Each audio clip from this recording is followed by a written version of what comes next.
नमस्कार नमस्कार नमस्कार। क्या हाल चाल है बच्चे लोग, कैसे हैं आप सभी। उम्मीद करता हूँ आपकी बोर्ड्स की तैयारी बहुत अच्छे से चल रही होगी और बहुत अच्छे तरीके से पढ़ रहे होंगे, है ना। तो उसी के साथ एक नए लेक्चर की शुरुआत। आज चैप्टर करेंगे हम अल्टरनेटिंग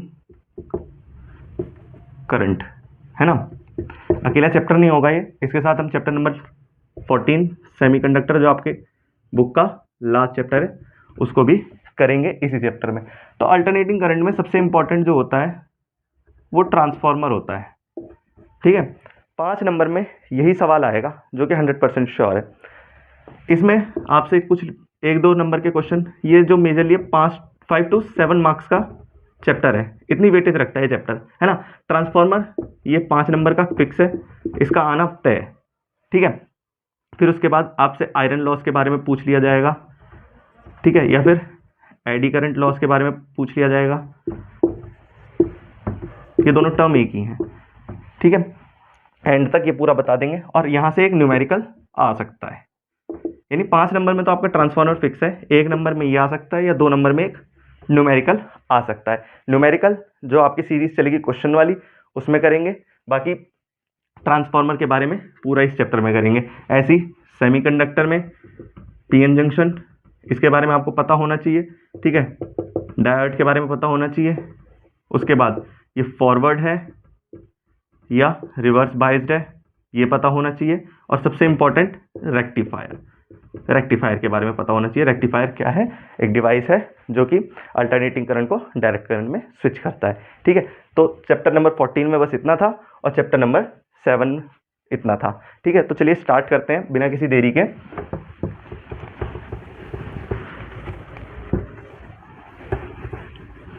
तो सबसे पहले आपका ट्रांसफार्मर, है ना। तो ट्रांसफार्मर क्या है? तो ट्रांसफार्मर देखिए, बेसिकली जब आप जो पावर हाउस होता है, पावर स्टेशन होता है, वहाँ से बिजली आती है ना। वो इतनी ज़्यादा अमाउंट में कि अगर उसे डायरेक्ट घरों में भेजा जाए तो सब चीज़ फूक जाएगा, है ना। तो उसके लिए सब पावर हाउस बनाए गए, यानी जो मेन पावर हाउस है उससे छोटे छोटे पावर हाउस। तो जब पावर हाउस छोटे वाले बनाए गए, उसमें बड़े पावर हाउस से बिजली आती है जो थोड़ी कम मात्रा में आती है ना। उसके बाद वो बिजली आपके ट्रांसफार्मर में आती है। अब ट्रांसफार्मर में जब आएगी तो वहाँ से भी ज़्यादा बिजली आएगी, छोटे पावर हाउसेस से भी। तो उसको और कम करने के लिए किसका प्रयोग किया जाता है? ट्रांसफार्मर का। अब जो ट्रांसफार्मर है वो आपके घरों में 220 वोल्ट बिजली सप्लाई करती है ना। समझ में आ गया क्या है ट्रांसफार्मर? उसके बाद तो इसके बारे में लिख सकते हैं, it is a device which is used to step up and step down the input voltage, ठीक है। आप कितना वोल्टेज दे रहे हैं उसको कम कर सकता है या ज्यादा कर सकता है, ये ट्रांसफार्मर का काम है, ठीक है बच्चा पार्टी। तो देखिए ट्रांसफार्मर, ठीक है, यहाँ पे कॉइल्स लगी होती हैं और उसको अल्टरनेटिंग करंट से कनेक्ट कर देते हैं, यहाँ से इनपुट वोल्टेज आता है आपका, ठीक है। और यहाँ सेकेंडरी कॉइल लगी होती है, यहाँ पे आउटपुट वोल्टेज मिलता है आपको। ये जो है number of turns in primary coil, यहाँ पे number of turns in secondary coil, ये मेंशन होता है, ठीक है। अब इसके बाद ये जो टॉपिक है म्यूचुअल इंडक्शन का, ये हम पिछले लेक्चर में करके आए हैं। तो म्यूचुअल इंडक्शन थोड़ा सा बता देते हैं एक बार। अगर कोई कॉइल है, अगर कोई कॉइल है, यानी हम पढ़ के आए हैं कि किसी वायर में अगर हम करंट फ्लो करवाते हैं तो वो मैग्नेट की तरह बिहेव करती है। तो जब इसमें करंट फ्लो करवाया तो इसने मैग्नेटिक फील्ड लाइन जनरेट करी, ठीक है। और मैग्नेटिक फील्ड लाइंस चेंज हो रही है, किसी सरफेस से पास आउट हो रही है, तो क्या जनरेट होता है? Magnetic flux. तो यहाँ पे मैग्नेटिक फ्लक्स जनरेट हुआ, ठीक है। मैग्नेटिक फ्लक्स जैसे ही जनरेट हुआ तो जो सेकेंडरी कॉइल लगी हुई थी इसके पास, जो सेकेंडरी कॉइल लगी हुई थी इसके पास, उसमें इसने ईएमएफ प्रोड्यूस किया। उसने इस मैग्नेटिक फ्लक्स की वजह से सेकेंडरी कॉइल में ईएमएफ जनरेट हुआ। ईएमएफ जनरेट होने से वोल्टेज में चेंज आया, ठीक है। यही काम है पूरा इस ट्रांसफार्मर का, और ऐसी ही हमारे घरों में बिजली आती है, ठीक है। इतना समझ में आ गया। अब इसके बाद मैं हट जाऊंगा, पूरा नोट डाउन कर दूंगा जितना आपको पेपर में लिखना है, बस उतने, उससे ज़्यादा आपको कुछ लिखना नहीं है और उतने में आपको फुल मार्क्स मिल जाएंगे, ठीक है। इतना समझ लिया आपने मोटा मोटा ट्रांसफार्मर का क्या काम है। इसमें एफिशिएंसी, जो एफिशिएंसी है वो मेन रोल प्ले नहीं करती, क्योंकि एफिशिएंसी आपसे पूछी नहीं जाती है, ठीक है। तो जितना आपसे पूछा जाता था इसमें आपका ट्रांसफार्मर में कंस्ट्रक्शन ये लिख दूंगा मैं आपके अभी बोर्ड पे, कंस्ट्रक्शन, इसकी वर्किंग कैसे है, जो मैंने आप सबको अभी जितना समझाया है उतना मैं अभी पूरा लिख दूंगा, उसको आप नोट डाउन कर लेना, पेपर में लिख कर आ जाना, बस फुल में से फुल मार्क्स मिलेंगे इस क्वेश्चन में, गारंटी लेता हूँ इस चीज़ की। ठीक है, नोट डाउन कर लीजिए इसको। तो देख सकते हैं आपके म्यूचुअल इंडक्शन पे बेस्ड एनिमेशन है जिसमें कॉइल्स आपको दे रखी हैं, ये अल्टरनेटिंग करंट का सोर्स दे रखा है आपको, और इसके बाद यहाँ पे एमीटर लगा हुआ है ताकि करंट का पता लग सके। देखिए यहाँ से अल्टरनेटिंग करंट फ्लो हुआ और कॉइल्स में मैग्नेटिक फील्ड लाइन जनरेट हुई। अब मैग्नेटिक फील्ड लाइन्स जा रही हैं, हट रही हैं, जा रही हैं, हट रही हैं, इसकी वजह से जो आपका जो सेकेंडरी कॉइल है इसमें जो है ईएमएफ इंड्यूस होगा। अब ईएमएफ इंड्यूस होगा फैराडेज फर्स्ट लॉ के अकॉर्डिंग, उसकी वजह से आपका इसमें जो करंट है उसका मूवमेंट स्टार्ट हो जाएगा। तो देखिए आपका जो एमीटर है उसमें करंट की रीडिंग शो हो रही है। तो इसका स्क्रीनशॉट ले लीजिए आप। ठीक है, इसको समझते हैं अब। जो अभी तक समझ आया था, जो ट्रांसफार्मर के बारे में अभी तक जितना बताया था, सेम वही चीज़ बस लिख दी गई रिटर्न फॉर्म में जो आपको पेपर में लिखनी है। ठीक है, तो सबसे पहले transformer, it is a device which is use to step up and step down input voltage. ठीक है, step up transformer increase input voltage, जितना वोल्टेज कम आता है उसको इंक्रीज कर देता है, और अगर ज़्यादा वोल्टेज आता है तो उसको डिक्रीज कर देता है। ठीक है, it is based on the principle of mutual induction. Mutual induction आपको पिछले टॉपिक में भी या पिछले जो लेक्चर गए थे उसमें भी बताया गया था, और जो अभी वीडियो आपने देखी है पीछे, म्यूचुअल इंडक्शन का नाम उतना ही है। ठीक है, तो देखिए कंस्ट्रक्शन क्या है, ये आपकी प्लेटें लगी पड़ी हैं, कोर जिनको बोलते हैं, है ना, 3-4 कोर बना देना, और यहाँ पे प्राइमरी कॉइल दिखा देना और सेकेंडरी कॉइल दिखा देना। यहाँ से वोल्टेज आपका आएगा और यहाँ से आपको आउटपुट वोल्टेज मिलेगा। ठीक है, ये पूरा उसके बारे में लिखा है क्या क्या है ट्रांसफार्मर में। उसके बाद ये पूरा, और फिर यहाँ पे step up transformer. Step up transformer क्या होता है, जिसमें number of turns in secondary, number of turns in secondary coil ज़्यादा होते हैं तो वो स्टेप अप ट्रांसफार्मर होता है। अगर स्टेप डाउन ट्रांसफार्मर बताना है तो आपको प्राइमरी कॉइल में नंबर ऑफ टर्न्स कम करने पड़ेंगे, सॉरी ज़्यादा करने पड़ेंगे। उसके बाद वर्किंग क्या है ये पूरा लिखा है, वर्किंग कैसे कैसे है जो अभी आपको समझाया था पीछे। ठीक है, उसके बाद अभी पिछले लेक्चर में ये फॉर्मूला हम पढ़ के आए थे, E बराबर d∅dt। ई जो होता था ईएमएफ होता था, ईएमएफ जब फ्लक्स चेंज होता था टाइम के रिस्पेक्ट में तो ईएमएफ प्रोड्यूस होता था। ठीक है, प्राइमरी कॉइल के लिए ईपी बराबर एनपी d∅dt। एन क्या है यहाँ पे, नंबर ऑफ टर्न्स, कितनी नंबर ऑफ टर्न्स हैं कॉइल्स में आपकी। ठीक है, दोनों इक्वेशन को डिवाइड कर दिया फर्स्ट को सेकंड से, तो हमारे पास ये फॉर्मूला बनाया और इसको हमने बोल दिया के क्या है, ट्रांसफॉर्मेशन रेशो। ट्रांसफर जो वर्ड आपका आया वो ट्रांसफॉर्मेशन से ही आया है, ट्रांसफॉर्मेशन मतलब कुछ भी बदलाव, तो यहाँ हम बदलाव ही कर रहे हैं किसका, वोल्टेज का। अगर ज़्यादा वोल्टेज आ रहा है तो कम कर रहे हैं, और कम आ रहा है तो ज़्यादा कर रहे हैं। ठीक है, स्पेशल केस अगर देखिए 1 के जो है ट्रांसफॉर्मेशन रेशो, अगर के 1 से बड़ा है, के अगर 1 से बड़ा है यानी ऊपर वाली वैल्यू बड़ी होगी, और ऊपर में क्या है एनएस यानी number of turns in secondary coil, तो ईएस भी बड़ा होगा, दोनों आप सामने सामने हैं तो स्टेप अप ट्रांसफार्मर होगा। ऐसी अगर इफ के इज लेस देन 1, अगर के जो है लेस देन 1 होगा यानी डिनोमिनेटर की वैल्यू बड़ी होगी, अगर डिनोमिनेटर की वैल्यू बड़ी हुई तो के छोटा आएगा 1 से, तो यहाँ पे हमारा स्टेप डाउन ट्रांसफार्मर फॉर्म होगा। अगर के बराबर 1 होगा तो ये आपका आइडियल ट्रांसफार्मर हो जाएगा। एफिशिएंसी ऑफ ट्रांसफार्मर, एफिशिएंसी पे ज़्यादा सवाल आते नहीं है, नहीं पूछा भी जाता है। ठीक है, तब भी आप जान लीजिए एफिशिएंसी जो होती है उसको ईटा से डिनोट करते हैं, उसका फॉर्मूला है output power upon input power. Class 10 में यहाँ बता देता हूँ, क्लास 10 में आप पावर का फॉर्मूला पढ़ के आए थे VI, है ना, यहाँ पे वोल्टेज चेंज होता है यानी चेंज इन वोल्टेज EMF कहलाता है, तो पावर बराबर EI, है ना, पावर की वैल्यू EI आ गई, तो वहाँ से फॉर्मूला आया ES यानी EMF in secondary coil into current in secondary coil upon में EP/IP, तो यहाँ ईटा परसेंटेज का एक फॉर्मूला निकाल दिया। ठीक है, एफिशिएंसी ऑफ ट्रांसफार्मर इसमें इतना ही था। इसके बाद थोड़ा सा बचा है उसको नोट डाउन कर लेना, बस इस चैप्टर में बस समाप्ति हो जाएगी। ठीक है, जो वीडियोस आपको दिखाई जा रही हैं उनको देख लेना, जैसे म्यूचुअल इंडक्शन की अभी प्ले हुई थी वीडियो, उसको देखा आपने, रियल वर्ल्ड में कैसे रोल प्ले करता है वो, ऐसी अभी ट्रांसफार्मर की वीडियो प्ले हो जाएगी, आप उसको देख लेना। उसके बाद आगे का जो चैप्टर है वो स्टार्ट करते हैं, नोट डाउन कर लीजिए इसको। तो देख सकते हैं ये आपका ट्रांसफार्मर जिसमें primary coil and secondary coil दिखा रखी है। ठीक है, इसमें अगर सेकेंडरी कॉइल के नंबर ऑफ टर्न्स कम है और प्राइमरी के ज़्यादा हैं तो आपका ये जो स्टेप डाउन ट्रांसफार्मर बनता है। ऐसे ही अगर सेकेंडरी कॉइल्स के नंबर ऑफ टर्न्स ज़्यादा हैं और प्राइमरी के कम हैं तो ये स्टेप अप ट्रांसफार्मर बनता है ना। तो देखिए वर्किंग कैसे है। प्राइमरी कॉइल में करंट इंड्यूस हुआ अल्टरनेटिंग सोर्स की वजह से, तो करंट गया और म्यूचुअल इंडक्शन की मदद से यहाँ पे मैग्नेटिक फ्लक्स इन सब का रोल प्ले हुआ, जो कि हम समझा चुके हैं वीडियो में। और ये दिखा रखा है, एक एग्जांपल है जिसमें आपका वोल्टेज 120 आ रहा है इनपुट और 20 टर्न्स हैं और सेकेंडरी में 10 टर्न्स हैं, तो आपको वोल्टेज बताना है जो आउटपुट निकलेगा। तो इसका सॉल्यूशन दे रखा है, तो इसका स्क्रीनशॉट ले लीजिए आप। ठीक है, तो देखिए power equals to V I and power equals to E I. एक ये दो फॉर्मूले हम अपनी तरफ से लेट करके चलते हैं। तो पावर कंज्यूम्ड जो पावर है प्राइमरी कॉइल में और सेकेंडरी कॉइल में दोनों में बराबर आएगी। तो E S I S equals to E P I P. यहाँ से एक नया फॉर्मूला हम जनरेट करते हैं। इससे पहले जो फॉर्मूला जनरेट किया था और ये वाला फॉर्मूला, तो यहाँ पे जो ट्रांसफॉर्मेशन रेशियो आया वो के यूनिट लेस होगा। ठीक है, क्या पता एग्जाम में सवाल आ जाए कि के की क्या यूनिट होगी ट्रांसफार्मर किससे रिलेटेड, तो के यूनिट लेस है। क्यों? क्योंकि ऊपर भी आपका करंट की वैल्यू है और नीचे भी करंट की वैल्यू है, तो जो आपस में इनकी यूनिट्स होंगी वो आपस में कट जाएंगी। ठीक है, फिर उसके बाद लॉसेस ऑफ ट्रांसफार्मर। क्लास 10 में आप एक इंपॉर्टेंट टॉपिक पढ़ के आए थे, जूल्स लॉ ऑफ हीटिंग।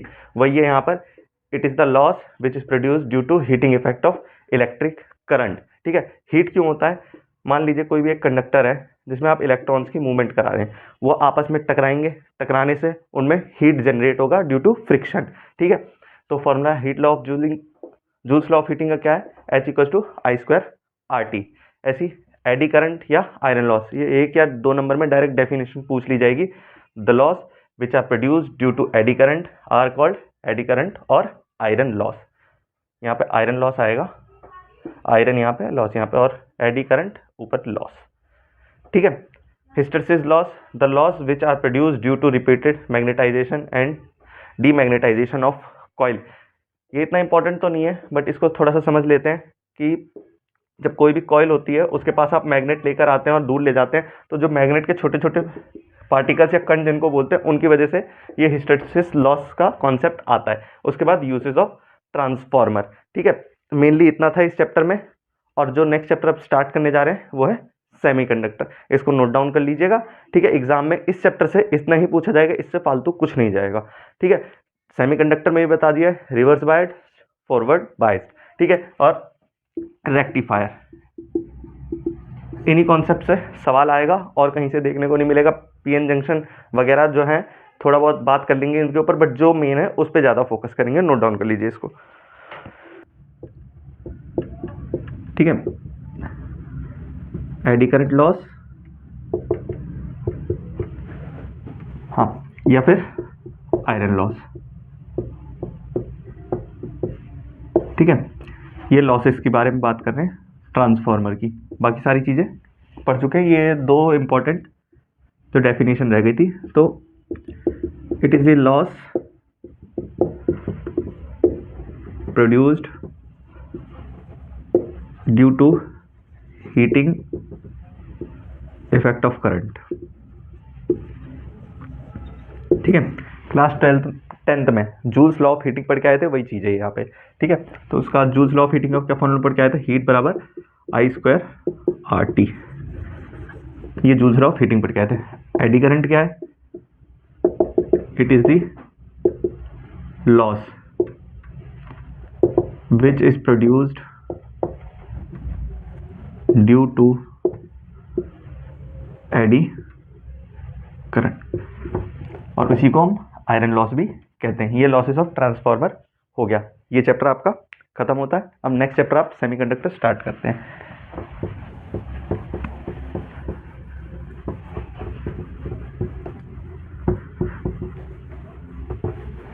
ठीक है, तो सेमीकंडक्टर में मेन जो है हमारा रेक्टिफायर है,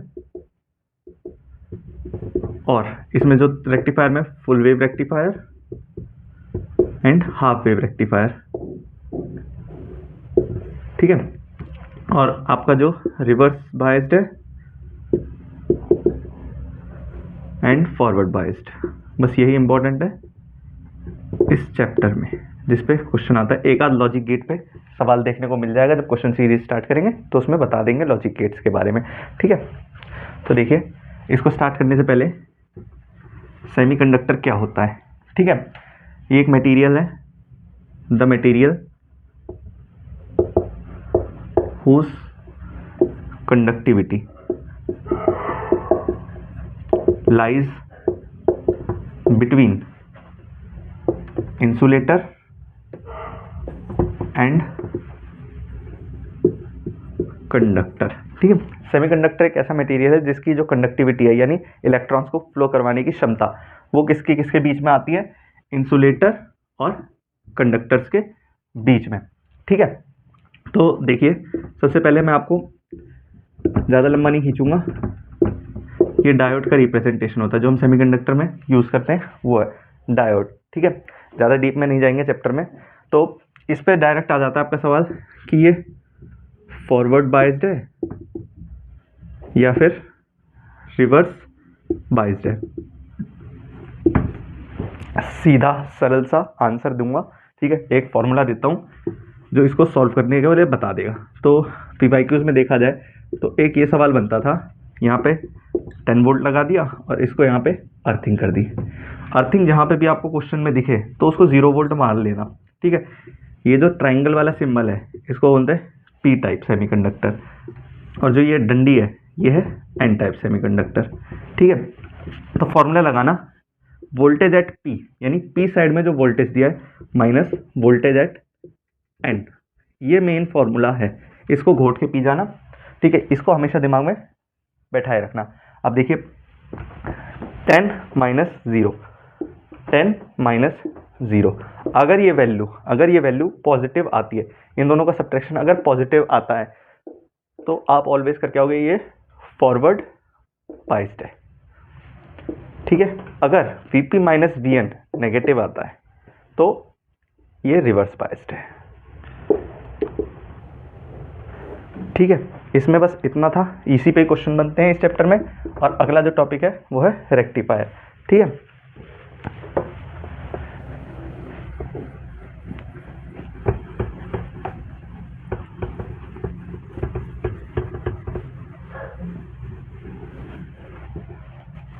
देखिए क्या है रेक्टिफायर, क्या होता है रेक्टिफायर। आप लोगों को पता है ट्रांसफार्मर से आपके घर में जो बिजली आती है वो आती है अल्टरनेटिंग करंट में की, ठीक है। तो रेक्टिफायर एक डिवाइस है, device which converts alternating current to direct current, ठीक है। इसमें भी वही चीज़ करेंगे, पहले मैं थोड़ा बहुत बता देता हूँ इसके बारे में और उसके बाद लिख देंगे जैसे आपको एग्जाम में लिखना है, ठीक है। तो रेक्टिफायर के दो टाइप हैं, full wave rectifier and half wave rectifier. तो फुल वेव रेक्टिफायर में हम दो डायोड का यूज करते हैं, दो डायोड क्या, ठीक है। ऐसे ही हाफ वेव रेक्टिफायर में हम एक डायोड का यूज करते हैं। जो आपका चार्जर है, जो मोबाइल का चार्जर है, उसमें भी यही कॉन्सेप्ट यूज होता है कि जो बोर्ड्स हैं उसके अंदर अल्टरनेटिंग करंट आ रहा है, बट आपके मोबाइल को चाहिए होता है डायरेक्ट करंट, ठीक है। तो चार्जर उसको चेंज कर देता है डायरेक्ट करंट में। ट्रांसफार्मर से अल्टरनेटिंग करंट आ रहा होता है और उसको आपके मोबाइल फोन्स या लैपटॉप्स जिसको भी चार्ज कर रहे हैं आप, उसको डायरेक्ट करंट चाहिए होता है, तो रेक्टिफायर वो काम करके देता है, ठीक है। तो सबसे पहले हाफ वेव रेक्टिफायर की बात करते हैं। यहाँ आप कॉइल बनाते हैं, ठीक है, उसको इनपुट सोर्स देते हैं। यहाँ आपका दूसरा कॉइल होता है, यहाँ पे एक डायोड लगा होता है, ठीक है। और यहाँ पे लोड रेजिस्टेंस, यहीं से आपकी जो आउटपुट निकलता है यहीं से आता है, ठीक है। तो लेट सपोज ये दो पॉइंट है, अल्टरनेटिंग करंट है। अल्टरनेटिंग करंट का जो डायग्राम बनता है कुछ ऐसे बनता है, यानी पहले साइड से पॉजिटिव, तो मैं इस साइड पॉजिटिव मान लेता हूँ और दूसरी साइड नेगेटिव। तो देखिए ये डंडा P4 पॉजिटिव, ये N4 नेगेटिव, करंट फ्लो करवाएगा। बट इस साइड से देखिए, इस साइड से करंट फ्लो नहीं होगा।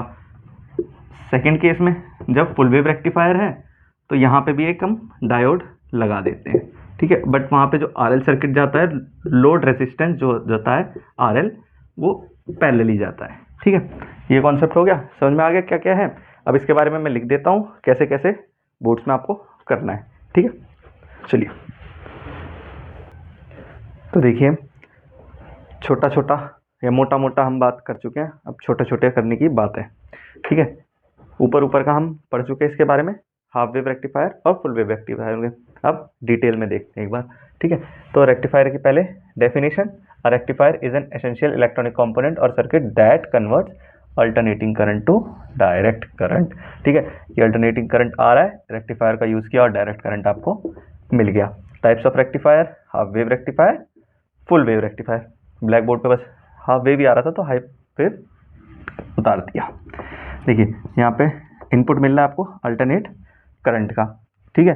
अब अल्टरनेट करंट की जो डायरेक्शन होती है वो अनप्रिडिक्टेबल होती है, कैसे भी चल सकता है, यानी एक फेस ऊपर और एक फेस नीचे।